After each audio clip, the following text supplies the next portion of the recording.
হুজুর পাক নবীজি সাইয়েদনা মুহাম্মদ মুস্তাফা আহমদ মুস্তাফা সাল্লাল্লাহু আলাইহি সাল্লামকে জান ও মালের চেয়ে বেশি ভালোবাসার জন্য কোরআন পাকে সূরা তাওবা 24 নম্বর আয়াতটি হচ্ছে উজ্জ্বল প্রমাণ।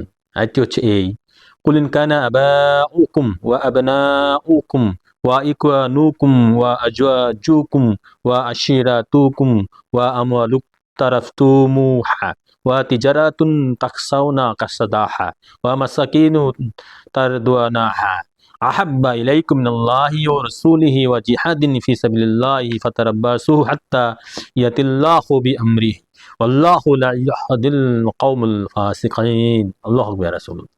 আয়াতের অর্থ, আল্লাহ পাক বলতেছেন, হে আমার হাবিব, আমার দোস্ত নূরে খোদা নূরে মুস্তাফ, আপনি বলে দেন, তোমাদের নিকট যদি আল্লাহ তাহার রাসূল পাক সাল্লাল্লাহু আলাইহি সাল্লাম এবং আল্লাহর প্রতি জিহাদ করা অপেক্ষা অধিক প্রিয় হয়, তোমাদের পিতা মাতা ভাই বেরাদর আত্মীয় স্বজন ব্যবসা বাণিজ্য বাড়ি ঘর নারী, এগুলো যদি প্রিয় হয়, তাহলে তোমরা আল্লাহর আদেশ আসার জন্য অপেক্ষা করো।